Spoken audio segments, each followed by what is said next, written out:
Hello, everybody. My name is Richard Corbett, former member of the European Parliament and Honorary Vice President of the UK European Movement. I have the strange honour at the moment of representing the European Parliament in the Secretariat, the Joint Secretariat of the Conference on the Future of Europe. And my first task this evening is to explain to you a little bit about how that works before we then open a discussion with my former colleagues, Catherine Bearder, former leader of the Liberal Democrats in the European Parliament, Tanek,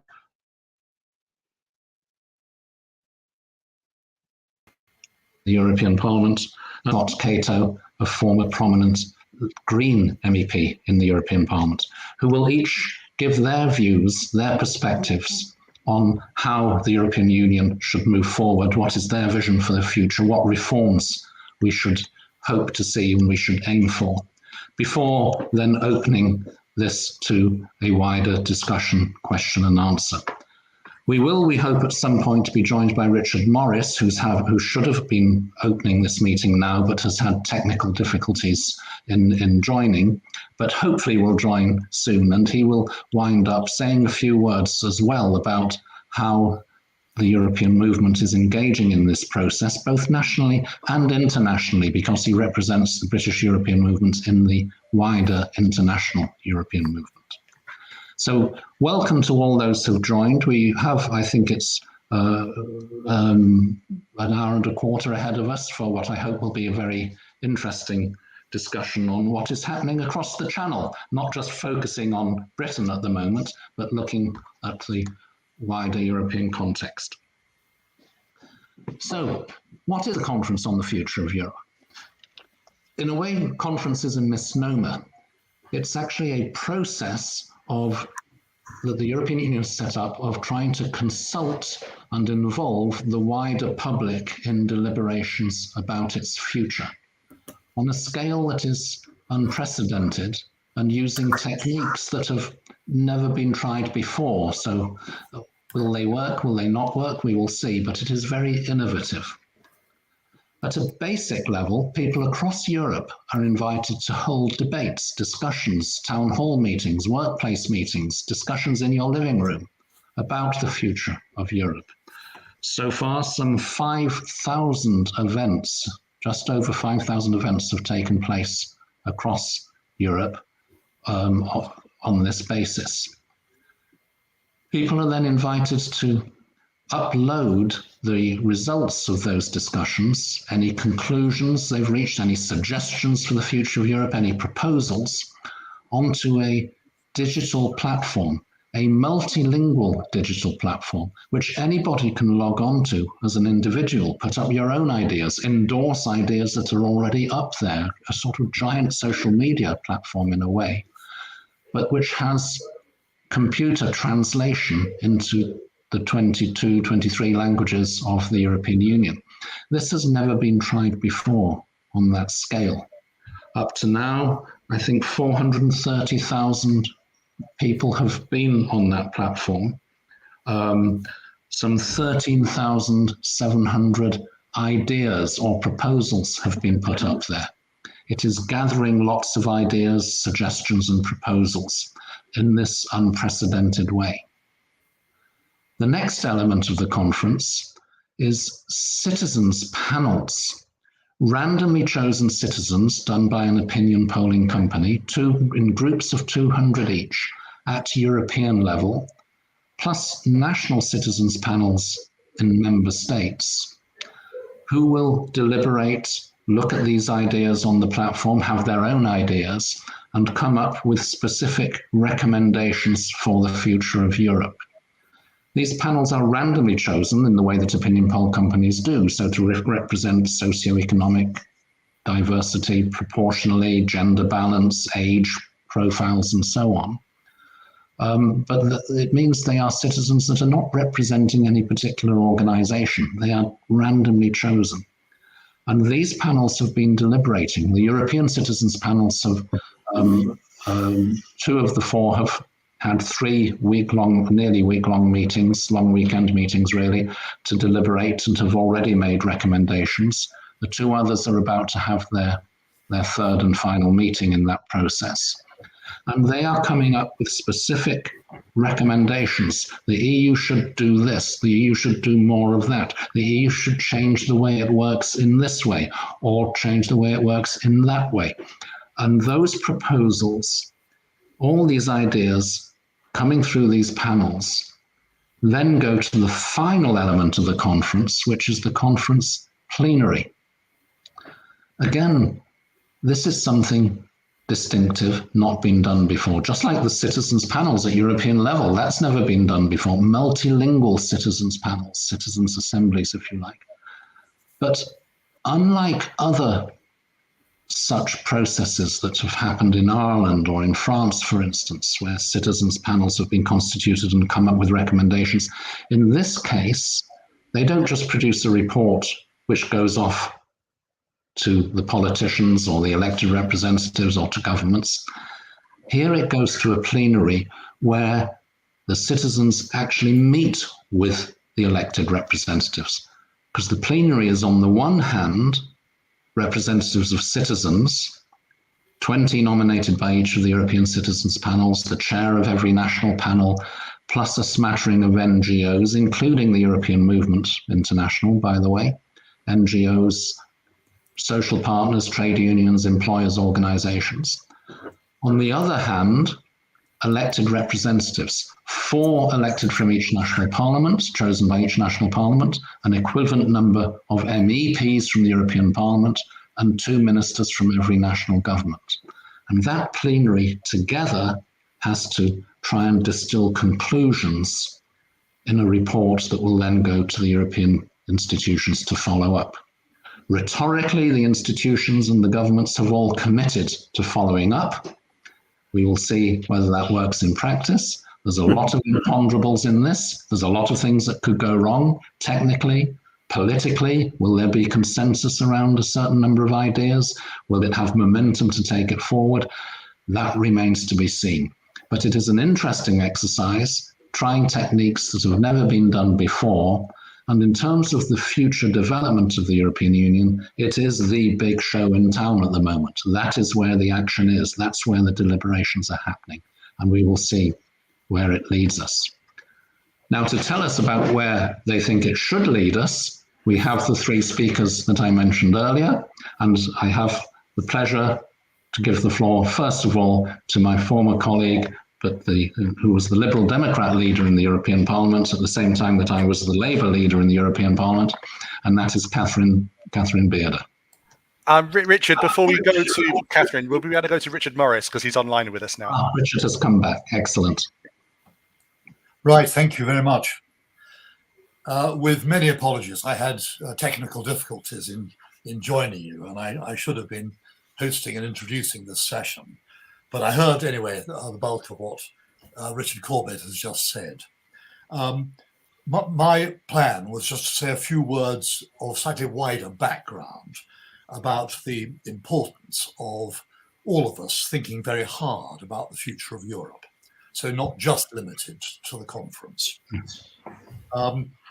My name is Richard Morris, and I'm privileged to have unusual twin vantage points on Europe, as both the international officer on the national executive of the European Movement UK and the sole Brit on the board of the European Movement International in Brussels. And the perspectives from these 2 points could hardly be more different. In Brussels, the concerns and debates are pan-European and global, within which EU-UK relations are now a relatively minor matter. A random selection of substantial matters on which our European counterparts might currently be debating and collaborating would include energy supplies, the rule of law, presidential elections in member states, joint debt, Ukraine, the European Green Deal, and a coordinated policy on migration. Over here in recent years, our minds have been dominated by the narrower concerns of Brexit, the Trade and Cooperation Agreement, the Northern Ireland Protocol, empty shelves, lorry parks, and so on. So today, we want to take off these self-centered UK blinkers and to discuss more objectively how the EU might best develop over coming years for the benefit of its member states, both current and prospective, including us, I very much hope, and the world as a whole. To lead these discussions, we have a distinguished panel of former MPs, and I'll introduce them, if I may, in just one moment. This event is prompted, as Richard Corbett has already said, by the EU-initiated Conference on the Future of Europe. But I believe it has this much wider and longer-term relevance for all British Europeans. I think most of you are pretty well aware of the conference, on which I've regularly reported to members, to the National Council and to the National Executive, so I won't go into detail. But very full information is available at futureu.europa.eu. I'd be very grateful if Scott could put that up on the chat. And that's the site that also contains the online platform where any European citizen or group of citizens can submit views on any aspect of Europe's future. But as Richard has said, in summary, the conference is a massive year-long exercise by the European Union to consult with the citizens of Europe with the stated intention of implementing change as advocated by the great weight of citizen opinion. Although the conference is in its later stages, when the Conference Plenary will review all the ideas and proposals put forward by citizens, panels and working groups, this online platform is still open for contributions, and I encourage you to submit your views. We are very fortunate that we have Richard Crozier, our Vice Chair of the European Movement UK and a member of the Conference Secretariat, who has, I think, already updated you on developments. Now, despite the generous openness of the EU to views from member states, the UK itself is not directly represented in these crucial plenary sessions and will have a minimal say in the final outcomes. So thanks to Brexit, the UK will essentially be an onlooker on this next stage of European Union development. Nevertheless, I believe that the conference and its outcomes can become a catalyst and an encouragement for the British people to achieve a deeper understanding of our continent and of the unique nature of the EU and its capacity to transcend national barriers for common and global benefit. In my view, such deeper understanding is critically important and indeed a prerequisite for success in any future rejoin campaign. It was the electorate rather than our elected representatives who were obliged to make the in-out decision in 2016. And as a consequence, it is the electorate, whether through the ballot box or through another referendum, who must be persuaded to reverse it. They're very unlikely to do so if the vote on offer is no more than a backward-looking return to the status quo. Conversely, there is every prospect of a successful outcome if the vote is for a renewed UK in a reinvigorated European Union, whose merits have become far more apparent to everyone. So it's our job as passionate pro-Europeans to develop and promote a compelling vision of the future of Europe, or of a future Europe, to which the UK would be a major contributor and from which the UK would vastly benefit. I suggest that the core of any vision will be the identification of those policy areas which will in future demand supranational decision-making and action, and those which are best left to member states. Then, for each area that requires EU competence, we must envisage structures that ensure the EU has both the authority and the capacity to deliver. There are many policy areas to consider beyond the purely economic, such as climate change, pandemics, digital regulation, migration, scientific and educational collaboration, defense and security, and many others. So this webinar is no more than the beginning of a process for developing a vision for the future of Europe. I think at this stage we need to share many alternative visions so as to stimulate discussion and generate the maximum possible public interest. And to kick off that process, it's wonderful that we have our panel members from across all the political parties. Perhaps I could just mention all four, and then I know that we want to go to Catherine to start. But Catherine Bearder, who was the MEP for the South East between 2009 and 2020, and leader of the Liberal Democrats in the European Parliament between 2014 and 2019. Charles Tanek, who was Conservative MEP for London between 2014 and 2020. I beg your pardon, between 1999 and 2019. Molly Scott Cato, Vice Chair of the European Movement UK, a Green Party MEP for the South West between 2014 and 2020. And Richard Corbett, of course, who you've already heard, who was the MEP for Yorkshire and the Humber between 1996 and 2020, and leader of the Labour Party in the European Parliament between 2017 and 2020. So I was going to pass to Richard Corbett to host the discussion, but I think we're past that, and it's probably to get straight to Catherine, please, for the first of those views. Thank you very much. Thank you for inviting me, and it's so nice to be back with colleagues again. And we were before the session started, we were chatting about past times and how we miss it. But I wanted to, and following on from what Richard and the Richards have just been saying, I wanted to talk about how structures are so important for the European Union, and I thought I might look back a little bit at how we've got to where we are now, and that will inform us about maybe how we think about moving forward. The European Union in itself has, for the last 40, 50 years, been consolidating as a union, bringing forward the single market, the customs union, the social Europe was so important for the single market and customs union. The euro, building that as a unique project, a transnational currency.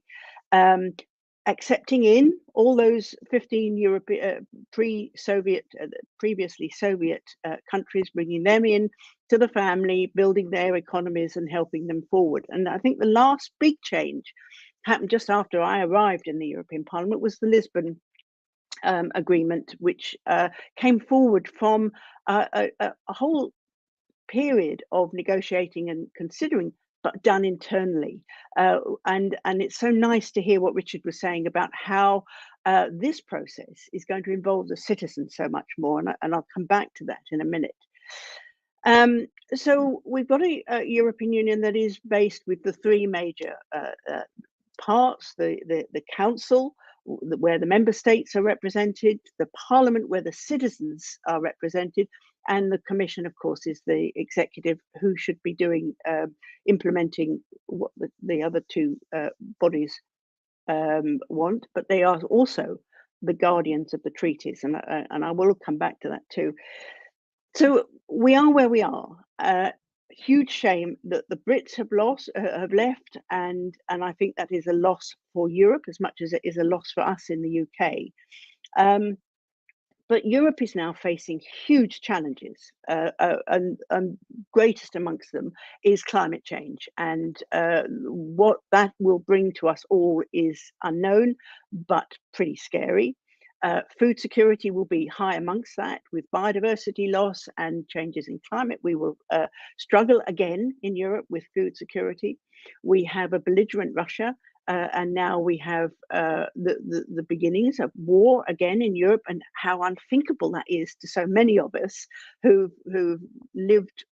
I was born in 1949, so the whole of my life it has been peace in Europe, and the horror that we could be, NATO could be involved again in a war of unimaginable ferocity is distressing.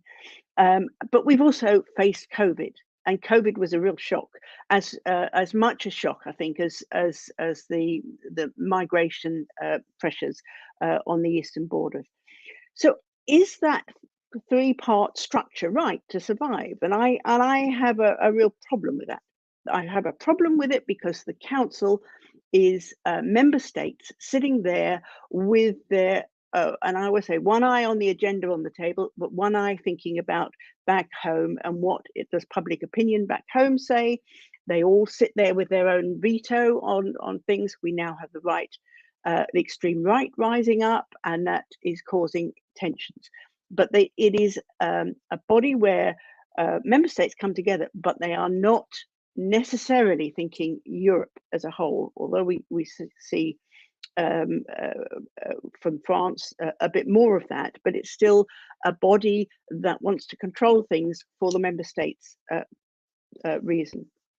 Then we have the Commission. Now, the Commission is not enforcing policy as it should do. It is the guardians of the treaties. But in order to keep favour with the Council, they are have a policy of forbearance when it comes to implementing rules and letting member states getting away with breaking rules that they've all signed up to. The Parliament and the Council have all signed up to these directives and policies, and they are not implementing it. And that is weakening the European Union in a way, I think, that was never envisaged before. Parliament is where the citizens are represented, and their role not only in legislative but also in scrutinising what's going on. And they are the watchdog. They are the voices of the citizens. And they answer to the citizens, and I've always had a problem with the fact that we were there without although we were voted in, but very anonymously. Nobody really knew what was going on in the Parliament. So when we're looking to the future, I want to see more citizens' engagement, and I hope that this process will do that. I'm told by my colleagues that the Parliament now, it's suffered from COVID, a new Parliament came in, people were not meeting and haven't built up those networks, but also without the Brits. They said the debates are not the same without the Brits there with their skills in debating.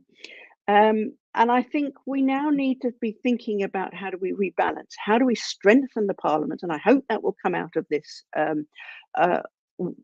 Europe-wide consultation. What will drive that? The consultation will be good, but will it be war? Will it be war that will drive the need for more awareness of the voices of the citizens? At some point, I think in the future, the European Union will have to be more like the United States, where the member states have it's more a Europe of regions, where the Parliament has more voice and speaks for Europe as a whole.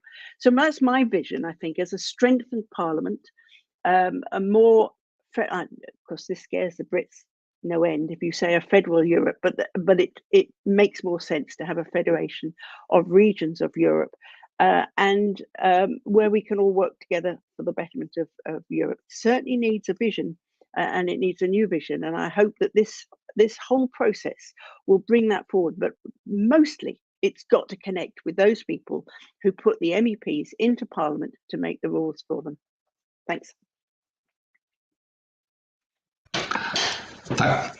Thank you very much, Catherine. And it's my great pleasure now to give the floor to Charles Tanek, former Conservative MEP, who will give his vision on where the European Union should develop over the coming decade.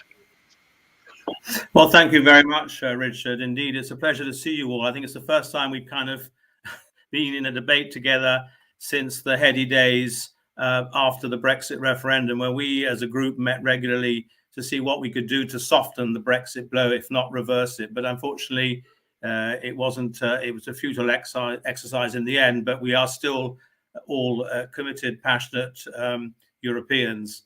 And although I was a Conservative MEP for 20 years, I'm no longer a member of the Conservative Party. So I think you can probably gather from that where I stand on these issues.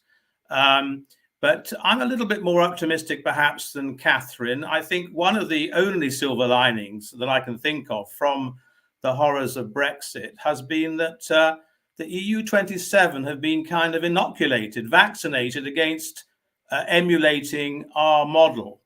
And I think all of you will remember, I don't know whether you were in the chamber, but I was in Strasbourg in 2016, a week or two after the referendum result, when Nigel Farage stood up in a very triumphalist fashion and told everybody in the chamber that this was just the beginning of a process and that he would live to see the day in which the whole of the EU would implode and collapse as a result of the vote for which he took so much credit.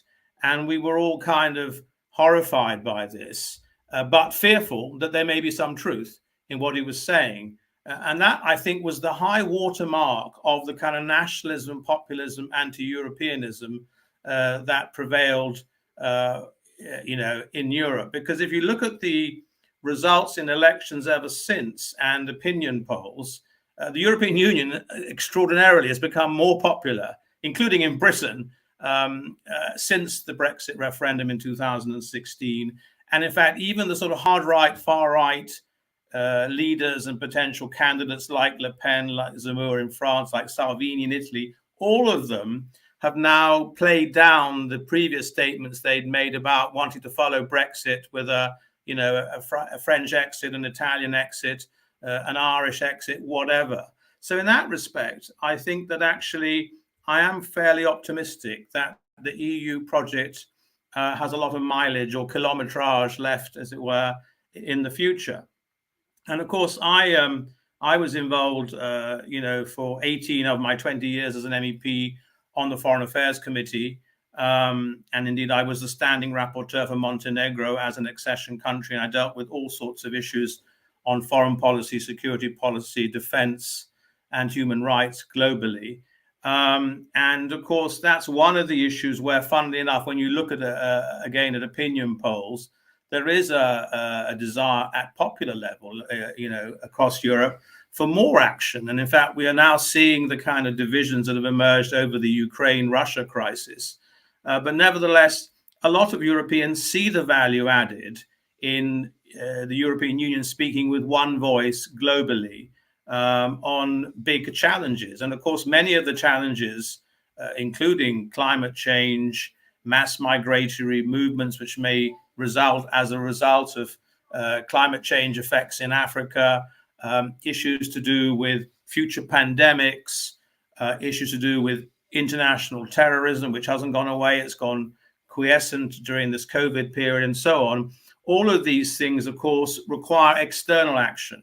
And it's going to be obviously very important to link the internal action of the EU and its policies, its legislative programs, and so on, with external foreign policy, defense and security policy, and trade policy, where, of course, the EU still has effectively, in the common commercial policy, a monopoly politically on what happens externally for trade. And in fact, I think one of the great Brexit lessons, the so-called global Britain agenda, has demonstrated that other than the Australia deal, everything else was just a rollover of what we had when we were EU member states.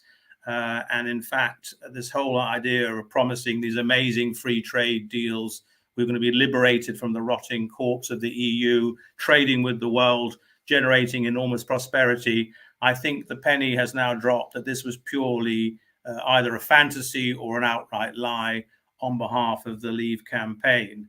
And I was amused today just to see how the Brexiteers are falling out with each other, disappointing them in not delivering the true and proper Brexit that they were all hoping for, some kind of Singapore-on-Thames model that they'd all wished for. In fact, they're now ending up with, a much more protectionist model, which they blamed the EU for in the first place, but they can't blame it anymore because we've now left the European Union. So I get a little bit of schadenfreude myself in seeing what a disappointment it has been, even to the hardened Brexiteers, that they haven't been able to deliver on what they promised. And so in that respect, we can take some reassurance, some comfort from the fact that all four of us here we knew that these were lies, these were false promises. But we are where we are. We have left the European Union.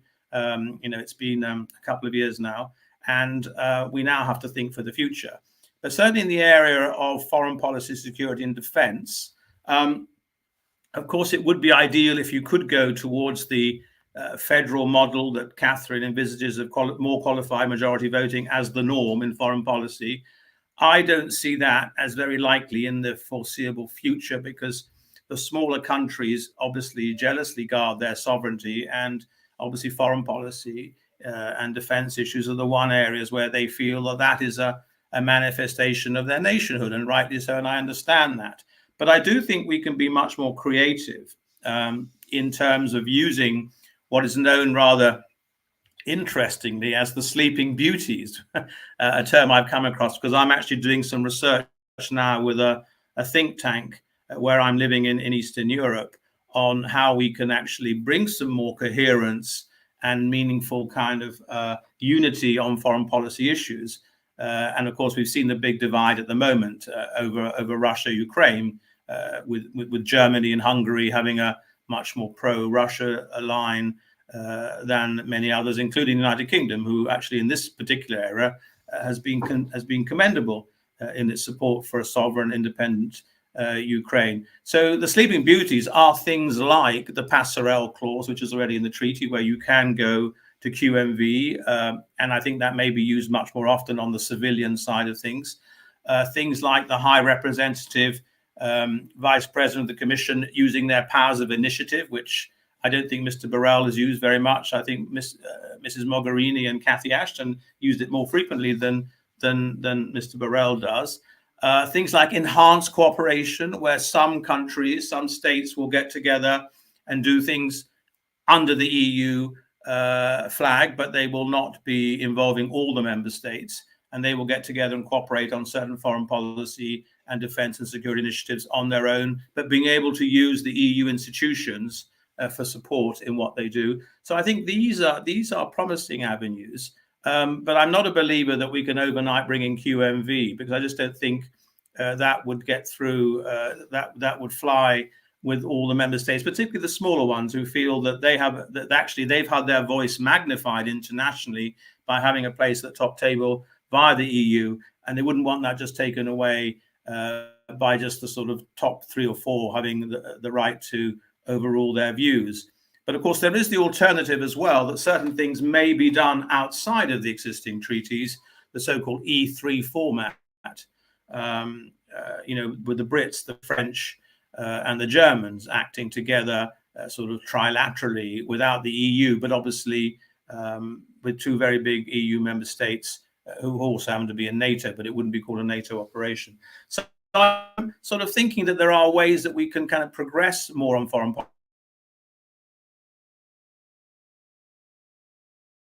You can still hear me because my internet connection is a little bit dubious there. But on things like the enlargement process has been an amazingly successful story. Enlarging to the Central Eastern European countries. Where does the future of Europe lie in terms of what are the limits of the European Union? A very big and important question.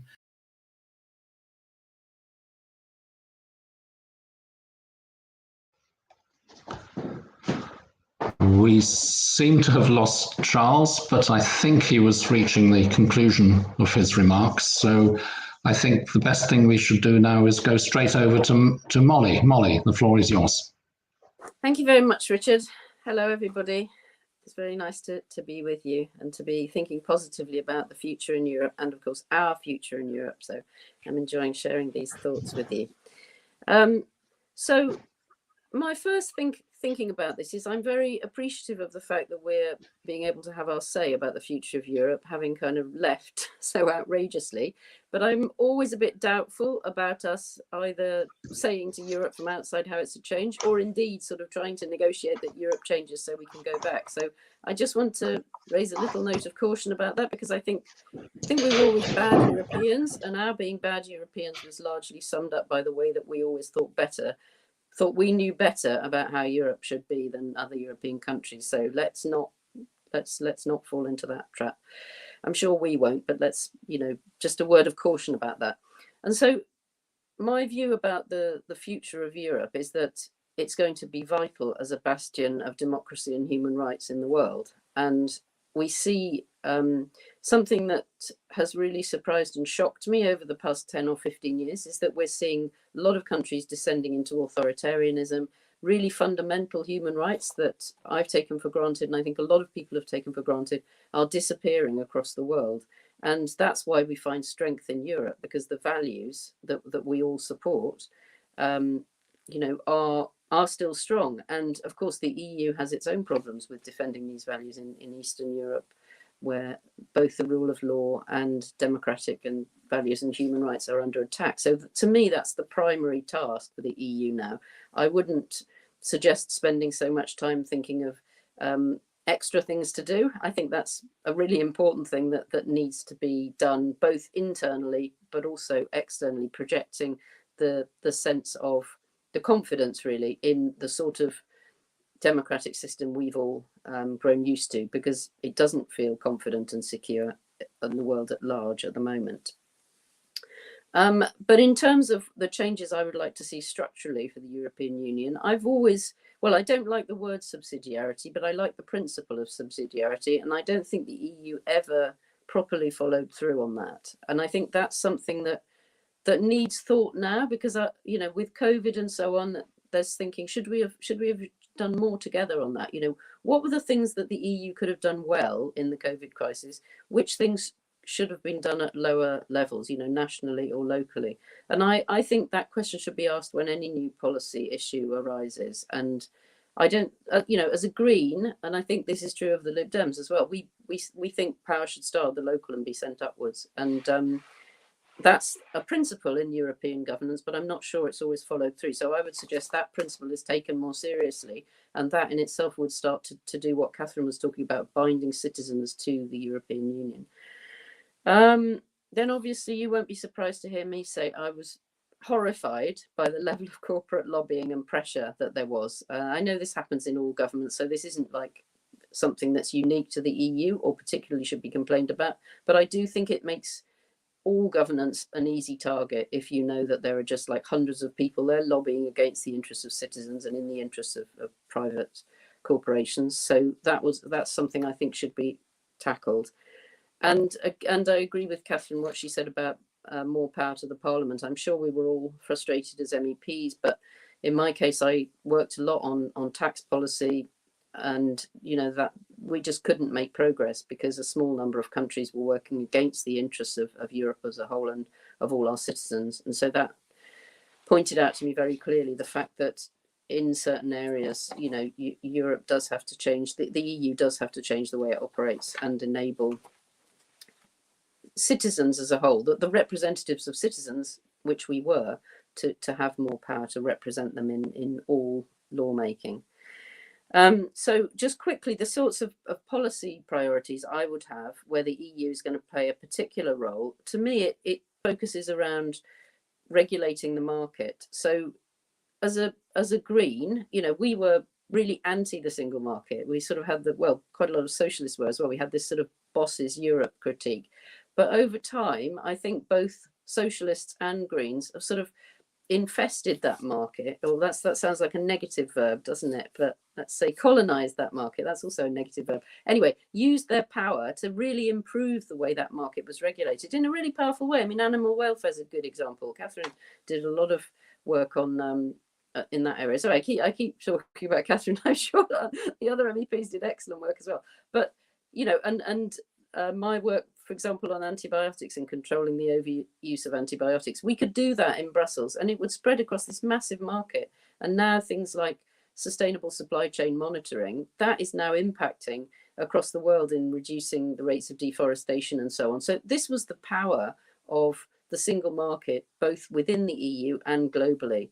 And we've got nothing to replace that. And so I think, we need to find ways to make sure that the single market is well regulated and communicate that to citizens. So we're not saying that the state is going to control all aspects of your life, but you're not going to be left to the whims of large and powerful corporations who may not be acting in your interests. And getting the balance between those two, I think, is what the EU does do, but it needs to tell people more about what it's doing in that area.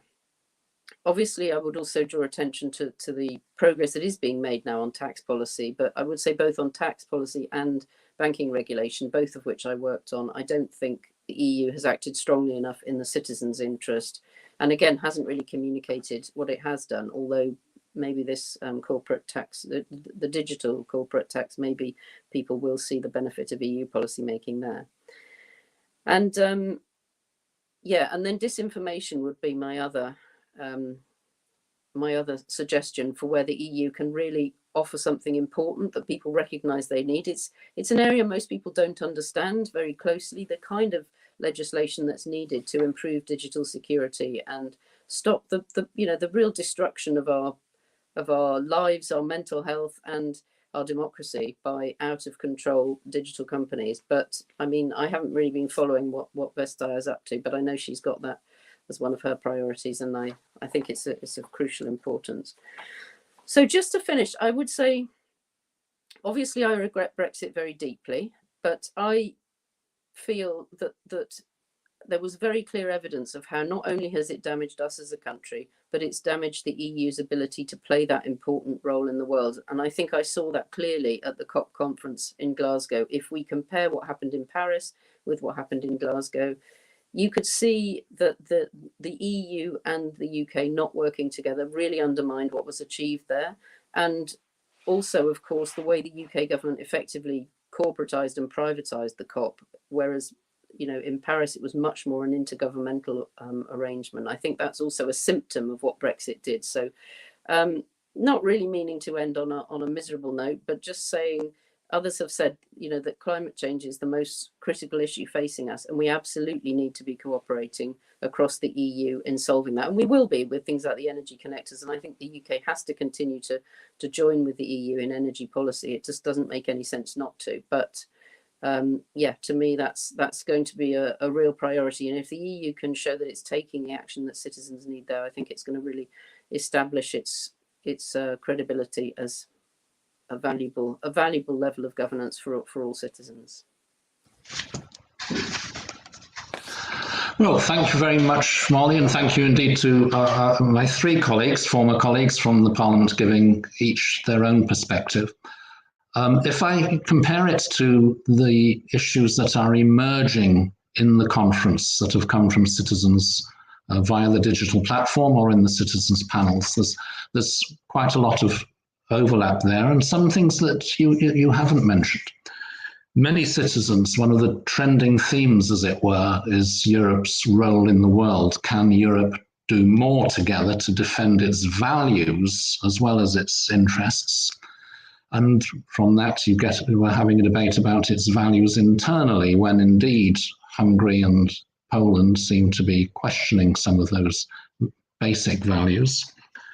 You've got trending as well the question of, which Molly just mentioned, of tax. Not that the EU should tax everybody, but that you should have common efforts to avoid tax avoidance and tax evasion by moving money from one country to another, and also set minimum rates of, for instance, corporation tax, a debate that we're familiar with at other levels, the OECD, etc., to avoid companies playing off one country against another and transferring their profits to the lowest jurisdiction.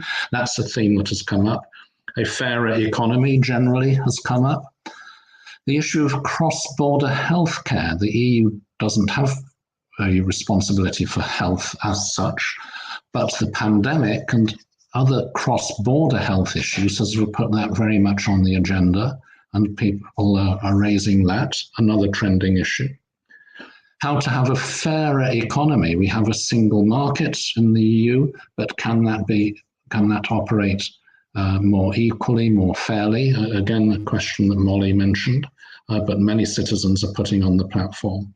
And then all the questions about how the EU operates. Can it work better? Can it function better, more effectively, more transparently, more democratically? These are the issues that are trending. Now, I'm sure that European movement sections in Britain who wish to, or individual members who wish to contribute via the platform, putting your ideas up there, will want to look at these and other issues. It's true that Britain as such, as a state, is not involved in this conference, but the digital platform is not geo-blocked. Anybody can go on and put up their ideas. And I think as European movement members, people who've thought about Europe, it's perfectly legitimate for us to put up ideas or endorse ideas of others that have been put up there. There may be a particular flavour that we could add as Brits, perhaps making points about the EU being more open to allowing non-member countries to participate in some of its policies and programmes. Perhaps pushing the idea that enlargement, a new member state joining the EU, that should be agreed internally by the EU by qualified majority instead of unanimity. That could be important for Britain in the future, but also in the immediate for the long list of candidate countries that are knocking on the door at the moment, where at the moment you have Bulgaria vetoing the accession process for Macedonia for a bilateral dispute when everybody else wants it to proceed with its accession. Quite a few points that it's perfectly legitimate for us to add a particular British perspective if we wish to contribute. Anyway, enough from me. It's time for your questions, the audience, the participants who are watching us and looking at the ideas that we've been floating.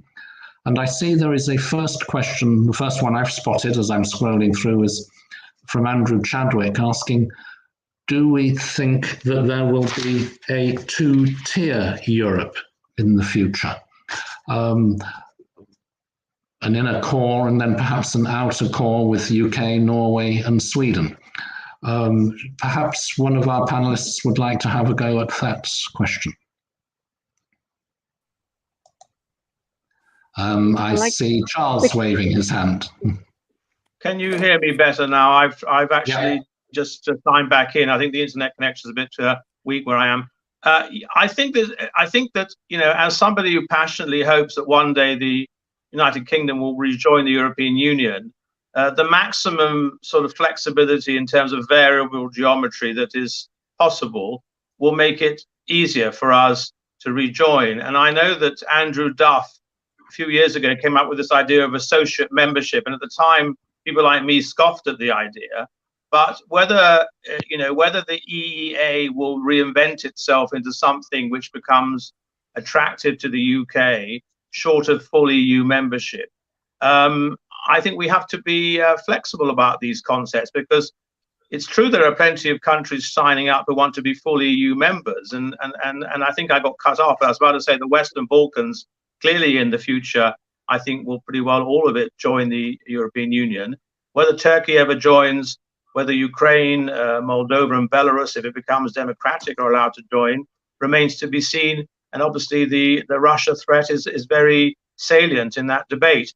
But I think some kind of variable geometry with sort of Norway type options available to the United Kingdom, but in which we had much more of a role, say, in actually inputting the legislation. The problem with the EEA for Britain, of course, is that it would be legislation by fax, with Britain having no meaningful say, with no MEPs and no votes in the council.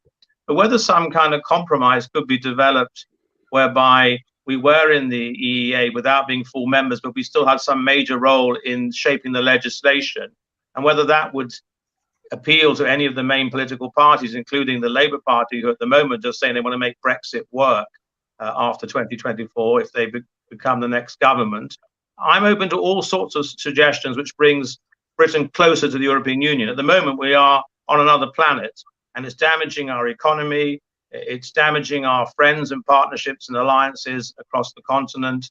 And it's just such a negative way of treating our neighbors and our closest friends and political partners. So anything which is possible along those lines, I would support. Thank you, Charles. Catherine, on the same question, quickly. Yeah, I really don't see how you can have a two-speed Europe. It's a bit like saying, can you have you can't be a little bit pregnant. You are in the European Union, cooperating, setting the rules of that club. If you are not in it, then, as you say, you're going to have the fax economy, as we used to call it. And young people don't know what faxes are anymore. But obeying the rules, but not having any part of the setting, would never be acceptable to the citizens who get caught in those rules. One of the things, Catherine, would you say that's true for the fundamental, the core part of the EU, but there are some areas like Schengen, which Ireland is not part of, and Cyprus, or say the single currency, which 6 countries are not part of. There it's possible to have a variable geometry Europe, maybe not 2 neat tiers, but a few laggards, shall we say, who don't fully join in. That I would accept, where you could negotiate parts like Schengen and the euro, but that is not the same as having a country who is a part of a 2-speed. When you say a 2-speed, it's those that are in and those that are not quite in. And I don't think that would be acceptable to anybody. I think Molly was talking about regulation, and that is core to working closely together. But regulation only works if those regulations are enforced. And I think that's the real problem at the moment. We're setting regulations and the Commission is not enforcing it. And that will cause unhappiness. Just Dieselgate is a case in point. But and if you've got somebody that's not quite in the European Union, I don't have a problem with being part of a different trading bloc that is an associate that has a relationship with the European Union, but I don't see that we should encourage a 2-speed Europe, because then you'll have them outside and them inside, and that will just create division and unhappiness. Richard, certainly for the single market, you need a single set of rules. You can't compete under different rules in a single market. Molly? Yeah. Just very briefly, with a dissenting view, I feel that the variable geometry approach has weakened the EU, and I think if we go back, and difficult it is for me to say this as an economist, I think we would have to take the euro. I think not being in the euro was part of what led to us leaving, and I think it's also weakened the euro. So I think having people who kind of have opt-outs on this and that, I think we were dreadful for that. I campaigned against the euro, incidentally, but I think we should. I do think you should be in or out, and I think having countries that get little side deals, I think it's weakened the project, and I think the EU needs to stay strong, and so I think it needs to be the same rules for everybody. This leads very neatly into the question that Paul Brown has put in the chat. If Britain were to rejoin, would it be able to rejoin on the same terms? And of course, immediately the question of opt-outs come to the fore. All 3 of you are shaking your heads and saying no. We had the best deal. We had the most opt-outs. For us, yes. For the Brits, had the best deal. We've torn that up. And there is no way that we will go back on those terms. We're going to have to join up like everybody else. And I do wonder when we go back in, which I'm certain we will do, whether it will be as the United Kingdom or whether it will be as Scotland as a single country. Maybe I don't know about Wales, but certainly Northern Ireland will no longer be part of the United Kingdom. And I think we will go back as a much chastened and a less arrogant country. Hopefully, less arrogant. I think we're in agreement on that, but I would say... What about English nationalism, Catherine? Will that just evaporate? No, I'm fighting it. Don't worry, I'll get them. I think the important point is that we need to change as a country before we go back, because we won't win a referendum unless we've changed. Got rid of the kind of post-colonial fantasies, recognise what our real place in the world is, our size and usefulness. Until we've learned those lessons, we won't win a referendum. But those lessons will also be useful for us as a country, because we will hopefully learn to be a modern, I'm not going to say republic because I'm not totally anti-monarchy, but certainly with a decent modern constitution. And those I think those things would make it possible for us to accept the bits of the EU that we weren't able to accept previously, even the euro, I say, with great pain. But I think that will allow us to be good Europeans, and we were never good Europeans. I mean, we may have been good Europeans, but nationally, we were just basically taking what we could for the country. We did have an excellent deal, but it was a selfish deal. And I think we need to learn to be Europeans, and we won't get back in until we can do that anyway. I think the main concern of our fellow European countries, if we were to try to renegotiate accession, would be to make sure that we don't go through this whole rigmarole again, that we rejoin and then a few years later change our minds. The key thing would be a genuine change of heart that looks as though it's irreversible. That opens a whole domestic debate about proportional representation and all kinds of things, of course, but that will be their main concern. I think they may tolerate a few exceptions, opt-outs or whatever, especially if they're temporary or couched as being temporary. I think they'll be a bit more tolerant than that. But that brings me to... We would need constitutional... I think the UK needs urgently constitutional reforms before that's possible. Yeah, absolutely. Yes, that's a whole extra debate, which I think goes beyond the remit of the Conference on the Future of Europe. Perhaps we should have a conference on the future of a particular state as well sometime. But, yes, please. Now, a completely different question from Paul Brown, who asks about the dangers of the outcome of this conference being blocked by, say, Hungary or Poland, or I think the question has just been flashed up, look, in front of us, but you can see it for yourself. So what are the chances of this being blocked? You're probably best placed to answer that, Richard. I'll answer that one, shall I? Yeah. That is, of course, the great risk. Now, some things that come out, some recommendations likely to come out of this conference are things that don't require unanimity. Some things do. Things that need consensus, which is not just treaty change, by the way, but if you want to increase the budgetary resources of the Union, for instance, if you want to do something in terms of foreign policy or tax, at the moment, they require unanimity. And of course, just one government can block that. Changes to the system, to the treaty or to basic rules also need unanimity. And that's indeed a huge challenge. By the time the conference conclusions are presented, probably in May or June, there will have been an election in Hungary. So let's see whether that produces a different government. The Polish government's not in a stable situation any longer either.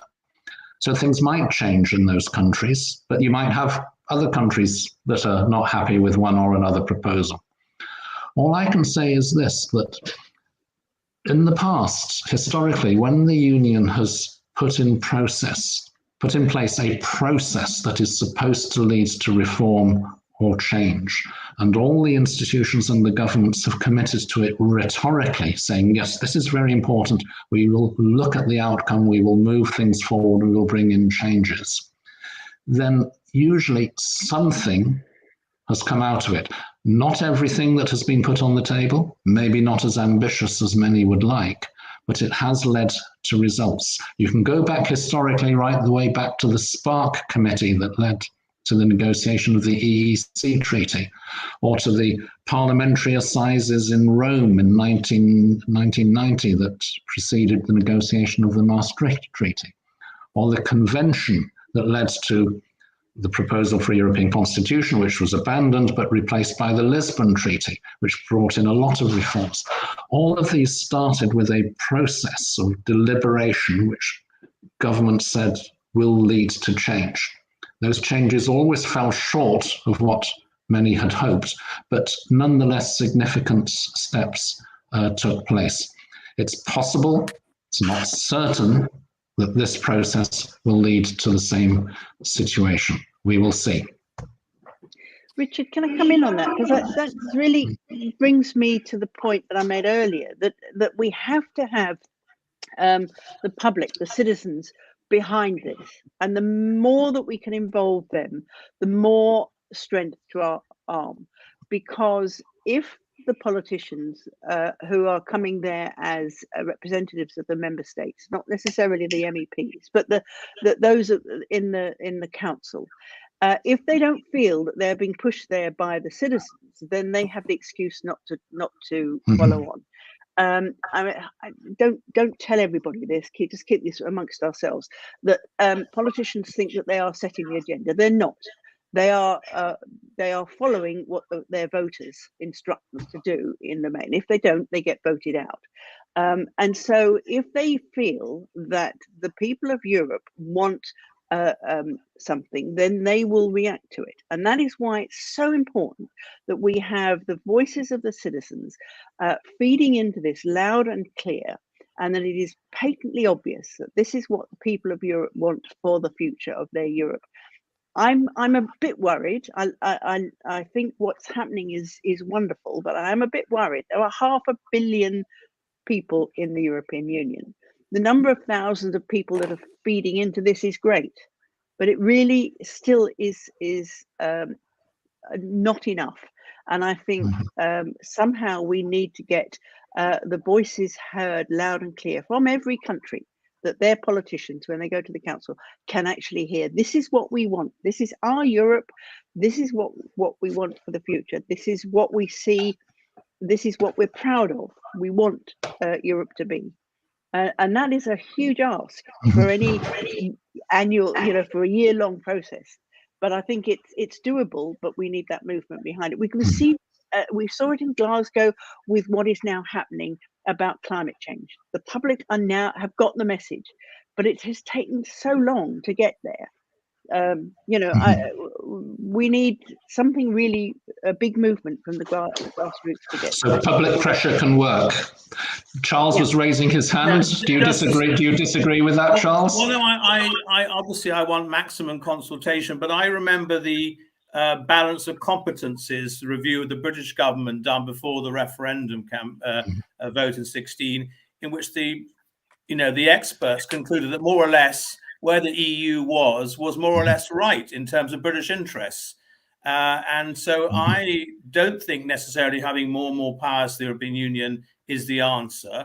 And I don't think taking them away either is the answer. We need to maybe fine tune a few things, but I think we're more or less okay with the way the current setup works. I mean, there are some gimmicky things like Spitzenkandidaten or transnational lists for the MEPs, which may be interesting. I mean, I would love to be a transnational list candidate to go back to the European Parliament. That would be absolutely delightful. But, that aside, I think most of what's been done so far in terms of up to the Lisbon Treaty has worked pretty well. And in fact, there are plenty of things within the Lisbon Treaty which haven't been fully utilized. As I was trying to say, I think I got cut out of that point, the so-called sleeping beauties in foreign policy, where the powers are already there in the treaties, but they're not actually being used currently, and they could be used far better if the member states so chose to do so. So I don't want to see any great changes, revolutionary changes in the European Union architecture. I would like to see a way of getting Britain closer to the European Union. And obviously rejoin would be brilliant. But none of the political parties, except for perhaps Catherine's, are in favour of that at the moment. We're a generation away probably from a rejoin position. And if we do rejoin, it will have to be the full Monty, including the euro, which will be quite a hard sell, I think, and no rebate, which is another one to think about. So in the meantime, obviously, I want Britain to get closer. Perhaps that brings us, that pessimistic view of how quickly we will rejoin brings us neatly to the question of Vicky Seddon, who asks, what, in the meantime, shall we say, what can the EU offer to non-European countries, non-EU countries that signal a positive relationship without full membership? What can be offered to countries that don't yet want full membership but want a closer relationship? Well, other than Britain, every country in Europe wants to be in the European Union except for the microstates. Including Ukraine. Norway, Switzerland don't. But I think the things that should be offered were offered, and we rejected them. So, like we rejected being part of Erasmus. We rejected the offer for free movement for under 21s. you know, lots of offers were made to keep us close, and particularly to keep young people in touch with Europe during the negotiations, and Britain sort of showed them the finger, I'm afraid to say. So yeah, I deeply regret those things, and I think we are going to campaign for some of them as the European movement, and so we should. Of course, some of those are still potentially on the table, rejoining Erasmus and rejoining the research programs, but they are held up at the moment because of the difference of opinion on the Northern Ireland Protocol. And the EU is saying, unless the UK is willing to respect agreements that it has already reached, then we're not prepared to enter into further agreements with the UK on these and other matters. Indeed, I think there's a question on that very point from Lewis North, though I think he's going a little bit more into British politics, what's likely to happen if Johnson goes on the Northern Ireland Protocol. So I think we can't really go down that domestic route, tempting as it is. I think labour mobility, Richard, is one that we need.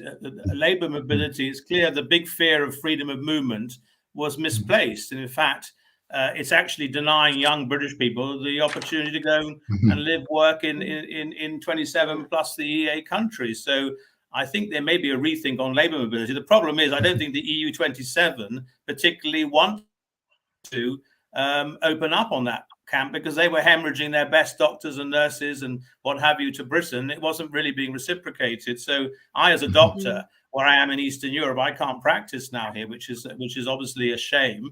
And I can't see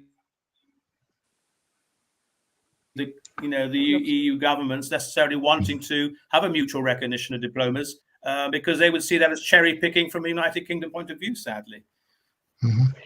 Catherine? Can I just come back? Yes, to Vicky's question about a relationship with non-EU countries, our relationship with non-EU countries, and it does tie in with Lewis's question. Northern Ireland, the worse it gets for the Northern Ireland Protocol, the more it's going to drive Northern Ireland to reunify with the Republic. The trade between North-South has gone up enormously, and the trade between Great Britain and Northern Ireland has diminished likewise. So I think pushing Northern Ireland to reunify is a really serious issue, and it will leave that will drive Scotland even further apart. But the interesting fact is what is happening with NATO. And as we have got now a real issue for NATO to get its head round, Britain is actually standing there saying, oh, we're an important part of NATO. And the Europeans are looking at us and saying, really? Okay, so we've got Trident and we've got quite a big military capacity. But, you know, how serious are you about defending Europe? And that is going to, I think, in the next few months, going to be a real tension on that. So if we've got Northern Ireland moving away to join the Republic, and our place in Europe diminished, and our place, following on from that, in NATO diminished, it's really going to be interesting about how can we then say to Canada, yes, we're your real friends, or Kenya, or Bahamas, or wherever. Other countries who want to trade with the European Union. I was on the ACP committee, the African, Caribbean and Pacific Joint Parliamentary Assembly, for 10 years. And the representatives of those countries were saying, we want to trade with the European Union. And UKIP said to me one day, one of their MEPs said, oh, the sooner we get back to trading with the Commonwealth, the better. And the Commonwealth countries are going, no, we want to trade with the European Union. You know, what you've got to offer is not quite what it used to be. So it is a real issue that we're going to have to carve out globally for ourselves. In trade terms, the European Union is a superpower, and people want to deal with it, unlike on military or security questions. Yeah, of course they do. And thank you, Catherine, because you've also answered in a way the question that's put up in the chat by Jeff Collard about Northern Ireland and the Republic.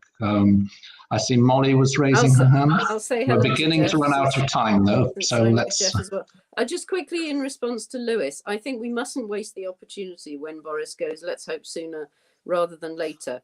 But essentially, we're only in this mess because Boris Johnson lied first as a journalist and then as a politician in order to gain power for himself. You know, he doesn't really believe in Brexit. It was just a way of getting him to be world king, or at least inside number 10.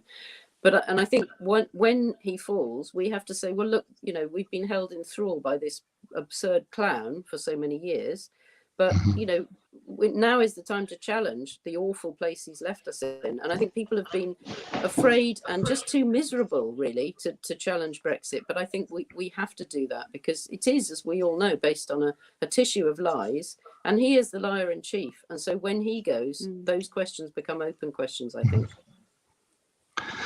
Thank you. I think we're beginning to run out of time, and I want to give the floor back to wind up to Richard Morris.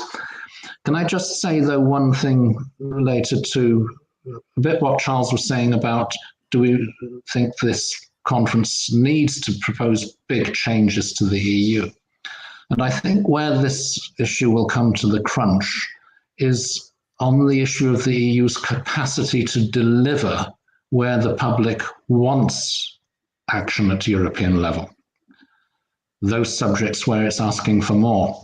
Now, capacity to deliver varies from field to field. If you're saying the EU should do more on cross-border health issues, you probably don't need to change the treaty. You need to strengthen the capacity of the Commission or the European Medicines Agency, perhaps, on joint procurement, the ability to sign joint contracts, to distribute material, protective material or vaccines across the member states, things like that. It doesn't need a unanimously agreed treaty change.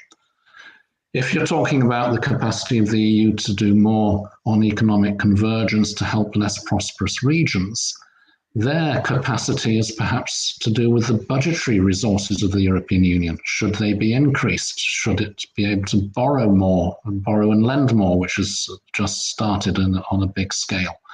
That can be done without treaty change, but it does need unanimity. If you're talking about the EU's capacity to act on foreign policy matters, there its big failure is its capacity to take decisions because of the need for unanimity on those matters in the Council. And there it's difficult to do something about that to increase its capacity without reopening the treaties. So all these issues coming up where people are saying the EU should be stronger on this or do more on that, they will unavoidably raise the question of its capacity to deliver. That is what will drive the conclusions of this conference towards reforming the structure of the EU and the system. The most difficult challenge of all because it's so easy to block. But if enough momentum builds up in that direction, then maybe some reforms, some significant reforms will come out of this process. So having abused my position of chair to throw in a few last reflections there, I'd like to hand back to the other Richard Morris, who will wind up with his particular viewpoint as representing the UK European Movement in the European Movement International, and which is one of the contributors to the conference in its own right.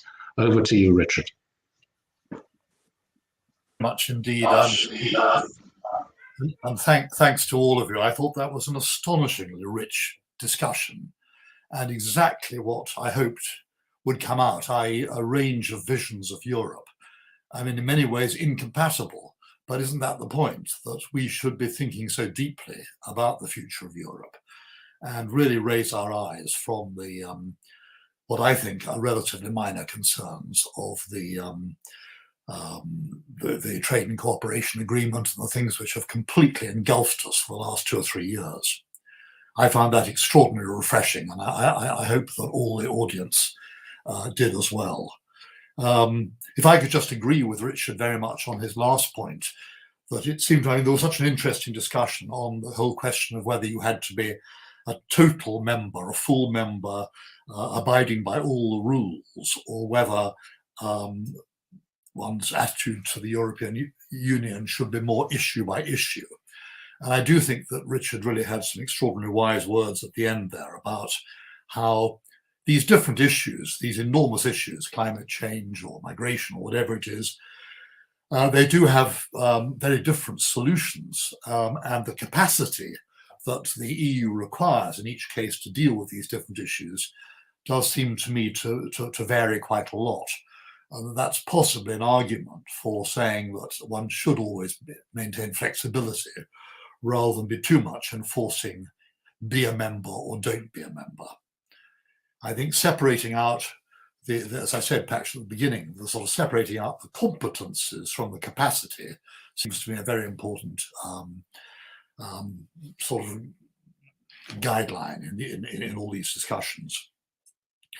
I mean, other things that struck me during all of what you said was so interesting about the vital importance of the European Parliament as being the true voice in the sense of citizens, the huge importance of the fundamental values of the European Union, the sort of global importance of those, which again really are citizens' values. And I think what Molly said about, our need to learn to be European, it's all again, I mean, it is what are we as citizens? And learning to be European citizens is, I think, what is perhaps what I said in my introduction, is what is an absolute prerequisite for us rejoining Europe. And I just don't think we will be able to rejoin Europe unless the British public, British electorate, really understands more about all the things that were being talked about this evening. So I think I'm just going to leave it at that and say that I hope this is the first of a long series of debates in which many views are put forward and which just stir up a great deal of thinking amongst our countrymen about where we really are in the world and the astonishing importance of our continent and of our being so closely linked to it, for our own benefit, for Europe's benefit, and indeed for global benefit. So I could just hope that Anna and Scott and others would very much take these thoughts on board and would use them as the basis for a programme of further conferences along these lines. So that's all I'll say, and thank you very much indeed, and thanks to everybody who asked questions and to all the interest shown in this extraordinarily interesting subject. Thank you.